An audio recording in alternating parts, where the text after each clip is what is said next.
नमस्कार विद्यार्थी मित्रांनो, स्वामी विवेकानंद कोचिंग क्लासेस या यूट्यूब चॅनलमध्ये आपणा सर्वांचे हार्दिक स्वागत।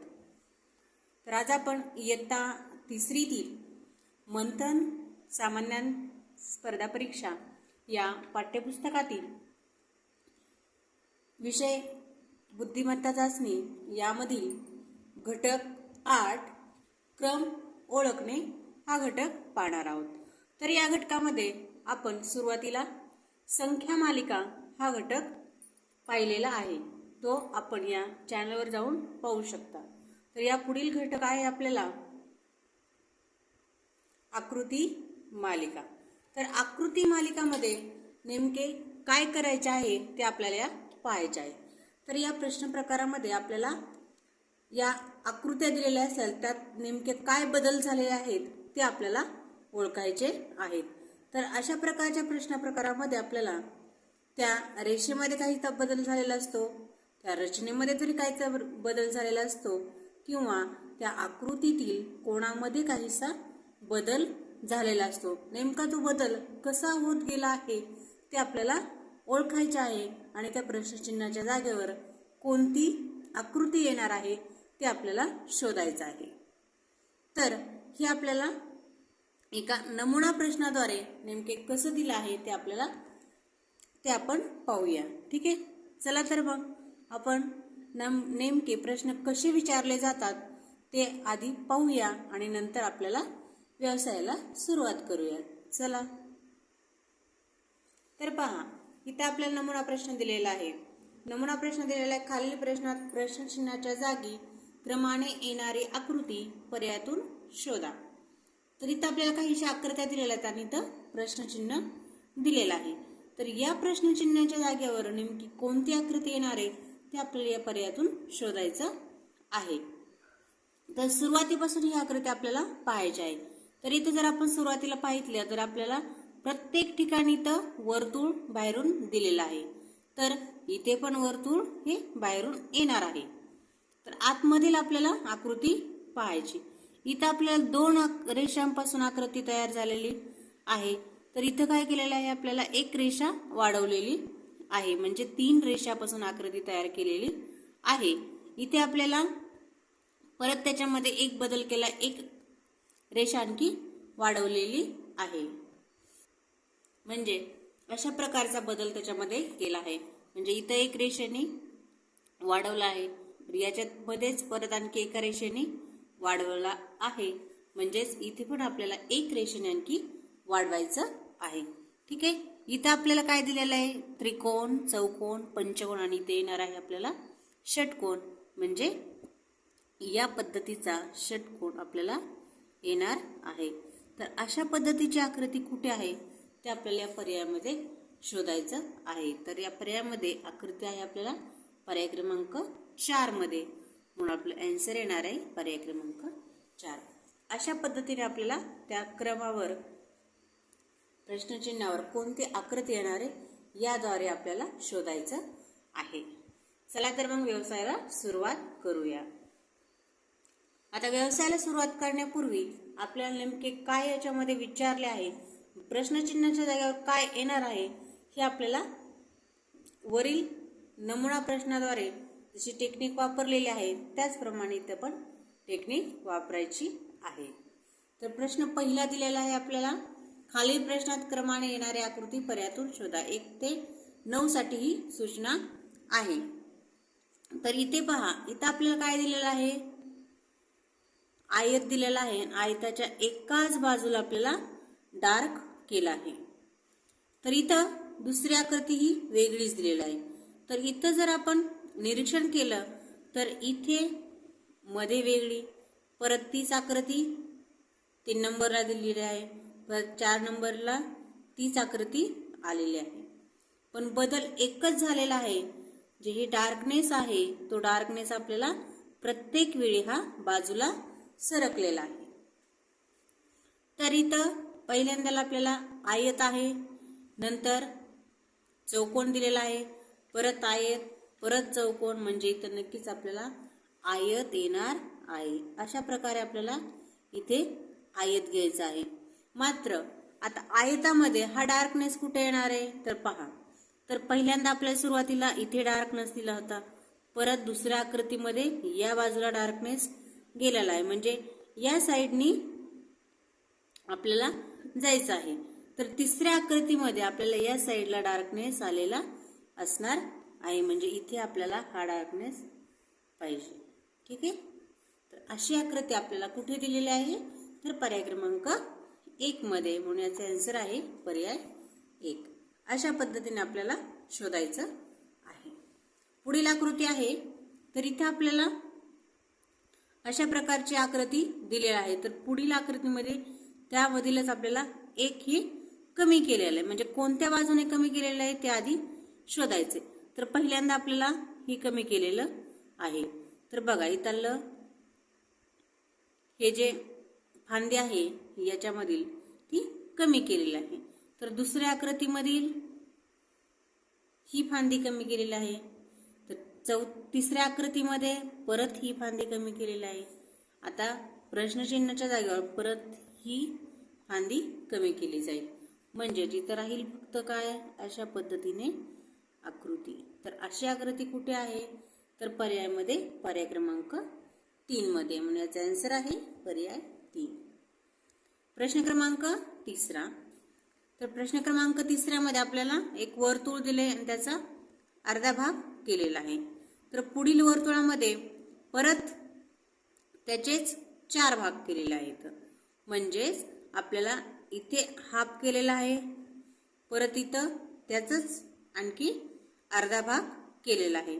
तर इथं एक रेषा आहे, इथे 2 रेषा आहेत, परत इथे 3 रेषा आहेत, तर इथं आपल्याला 4 रेषा येतील. तर 4 रेषा असणारी आकृती कुठे आहे, तर पर्याय क्रमांक 4 मध्ये. पहा 1 2 3 आणि 4, म्हणून आपलं उत्तर येणार आहे 4. प्रश्न क्रमांक 4. तर यामध्ये आपल्याला अशा प्रकारची आकृती दिलेली आहे. तर इथे आपल्याला शोधायचं आहे की इथं आपल्याला 3 प्रकारच्या या आयतामध्ये आपल्याला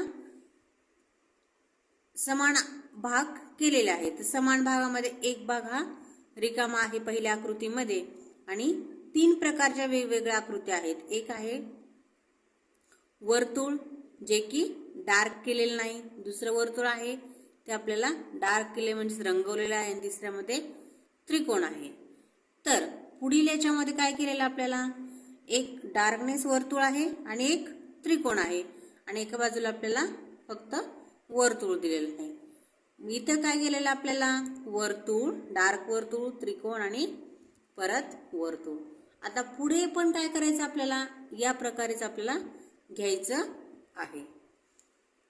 तर पहा, जर या प्रकारे आपण आकृती घेतली तर आपल्याला नक्कीच माहिती की आपल्याला एका आकृतीमध्ये दोन्हीही वेगवेगळ्या प्रकारच्या आकृत्या तिथे घ्यायच्या आहेत. तर आपल्याला इथे या आकृतीमध्ये एक वेगवेगळ्या प्रकारच्या, या आकृतीमध्ये पण आहेत आणि या आकृतीमध्ये पण आहेत. फक्त इथं आपल्याला वेगवेगळ्या प्रकारच्या दिलेल्या नाहीत, म्हणजे हा पर्याय आपला इथे येऊ शकणार नाही. तर या 2 पर्यायामध्ये आपल्याला हे करायचं आहे. तर या 2 पर्यायामध्ये जर आपण घेतलं तर जिथे आपल्याला त्रिकोण आणि डार्क वर्तुळ दिसेल तेच आकृती आपल्याला घ्यायची आहे. तर इथे आपल्याला त्रिकोण आणि डार्क वर्तुळ दिलेलं आहे, मात्र इथं आपल्याला त्रिकोण आणि न रंगवलेलं वर्तुळ दिलेलं आहे, म्हणजेच ही नक्कीच आकृती येणार नाही. होण्याचा पर्याय क्रमांक येणार आहे 1.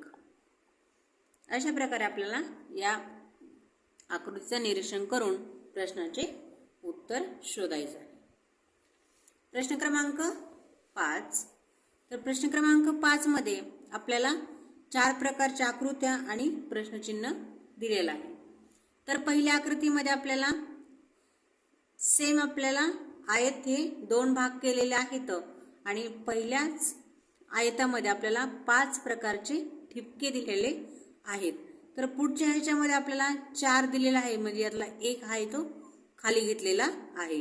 तर पुढे पण काय केलं आपल्याला, 3 दिलेला आहे, म्हणजे यातला एक गाळला तो खाली घेतला, परत याचं 2 घेतले, तिसरा खाली घेतला, मग इथं काय करते ना आता एकच इथं ठेवते ना आणि चारही पण आपल्याला खाली घ्यायचे आहेत. ठिपक्यांची संख्या ही बदललेली नाही, फक्त आपल्याला ती काय केली आहे खालच्या आयतामध्ये घेतलेली आहे. तर अशी आकृती आपल्याला कुठे दिलेली आहे तर अशी आहे पर्याय क्रमांक 1 मध्ये. याचा आन्सर आहे पर्याय 1. प्रश्न क्रमांक 6. तर प्रश्न क्रमांक 6 मध्ये जर व्यवस्थित निरीक्षण जर केलं आपण तर आपल्याला सहज ही आकृती शोधता येते. तर पहा कशी शोधायची. तर इथं आपल्याला काय दिलेलं आहे स्टार, वर्तुळ आणि चौकोन. इथं आपल्याला चौकोन, वर्तुळ, इथे स्टार, चौकोन, वर्तुळ, स्टार. आता सेम ही आकृती आणि ही आकृती याच्यामध्ये निरीक्षण करा. तर इथे स्टार आहे, इथे स्टार आहे, इथे चौकोन दिलेला आहे, इथं चौकोन दिलेला आहे, इथं वर्तुळ आहे, इथे वर्तुळ आहे, इथे डार्क आपल्याला त्रिकोण दिलेला आहे, इथं पण दिलेला आहे, इथे पण त्याचप्रमाणे आपल्याला या त्रिकोणामध्ये रेषा घेतलेल्या आहेत. म्हणजे याला जर नंबर दिला आपण 1 2 3 म्हणजे 1 नंबरची आकृती ही परत रिपीट झालेली आहे. म्हणजेच आपल्याला इथं 2 नंबरची आकृती ही जशाला तशी येणार आहे. म्हणजेच ही आकृती आपल्याला या ठिकाणी घ्यायची आहे. अशी आकृती आपल्याला कुठे आहे ते शोधायचं आहे. हे वर्तुळ इथं आपल्याला या ठिकाणी दिलेले आहे, स्टार या ठिकाणी आहे आणि चौकोन या ठिकाणी आहे. म्हणजेच या प्रकारची आकृती आपल्याला या प्रश्नचिन्हाच्या जागेवर येणार आहे. म्हणून याचे आन्सर आहे पर्याय 2. प्रश्न क्रमांक 7. तर इथं आपल्याला स्वस्तिक हे चिन्ह काढायचं आहे, ते बी याच पद्धतीने. तर बघा सुरुवातीला आपल्याला या ठिकाणी स्वस्तिकचं यापासून चालू केलेलं आहे. तर पुढं परत याच्यामध्ये या प्रकारे परत एक ठिपका, परत आपल्याला काय केलेलं आहे इथे दिलेलं आहे. ठीक आहे. तर चौथ्या आकृतीमध्ये आपल्याला या ठिकाणी घ्यायचं आहे अशा पद्धतीने आणि मात्र ठिपका हा वाढवत चलायचा आहे. तर हे 3 टिपके आपल्याला आधी पाहायचे आहेत. आधी हे 3 टिपके पहा 1 2 3 याच पद्धतीने आपल्याला जायचं आहे. तर अशा पद्धतीने आहे 1 2 3. आता डबल शोधता येईल की आपल्याला या रेषा आपल्या बरोबर आहेत. या प्रकारची रेषा आहे, इथे या प्रकारची आहे, इथे या प्रकारची आहे आणि इथं या प्रकारची आहे. म्हणजे ही आकृती आणि ही आकृती सेम आहे. म्हणून आपलं उत्तर येणार आहे पर्याय 3. प्रश्न क्रमांक 8. तर प्रश्न क्रमांक 8 मध्ये आपल्याला सेम आकृत्या इथं दिलेल्या आहेत बाहेर, मात्र आतमधील आकृत्या ही वर्तुळांची संख्या ही कमी कमी करत गेलेले आहेत. इथं आपल्याला 1 2 3 4 आणि 5 वर्तुळ दिलेले आहेत. इथं मात्र आपल्याला एक वर्तुळ कमी केलं आहे, म्हणजे 4 वर्तुळ दिलेले आहेत. इथे परत एक वर्तुळ कमी केलेलं आहे 3. इथे एक आणखी वर्तुळ कमी, इथं 2. तर इथं आपल्याला ह्याच्यामधील आणखी एक वर्तुळ कमी केला तर इथं फक्त आपल्याला एकच वर्तुळ येणार आहे, तो पण याच बाजूला. तर अशी बाजू असणारी आकृती आहे पर्याय क्रमांक 1 मध्ये. प्रश्न क्रमांक 9. तर इथे पण आपल्याला आकृत्या दिलेल्या आहेत, नेमके त्याच्यामध्ये काय बदल झालेले आहेत ते पाहायचे. तर इथं पहा पहिल्या आकृतीमध्ये आपल्याला स्टार दिलेले आहेत. 1 2 3 4 5 आणि 6 स्टार दिलेले आहेत. मात्र पुढच्या आकृतीमध्ये आपल्याला 1 2 3 4 5 6 आणि 7 स्टार दिलेले आहेत. तर इथं परत एक स्टार वाढवलेलं म्हणजेच 8 स्टार दिलेले आहेत. ते परत एक स्टार वाढवलेला म्हणजेच 9 दिलेले आहेत. तर प्रश्नचिन्हाच्या ठिकाणी आपल्याला 10 स्टार घ्यावा लागतील. तर 10 स्टार असणारी आकृती आपल्याला 1 2 3 4 5 6 7 8 9 आणि 10 पर्याय क्रमांक 4 मध्ये दिलेली आहे. म्हणून आपलं आन्सर येणार आहे पर्याय क्रमांक 4. तर अशा प्रकारे आपण हा व्यवसाय स्पष्टीकरणासह सोडवलेला आहे. जर आपल्याला हा व्हिडिओ आवडल्यास चॅनल लाईक करा, शेअर करा आणि सबस्क्राईब करा. आणि आधीचे जे व्यवसाय आहेत ते स्पष्टीकरणासह सोडवलेले आहेत. नक्कीच आपण चॅनलवर जाऊन पाहू शकता. धन्यवाद बालमित्रांनो.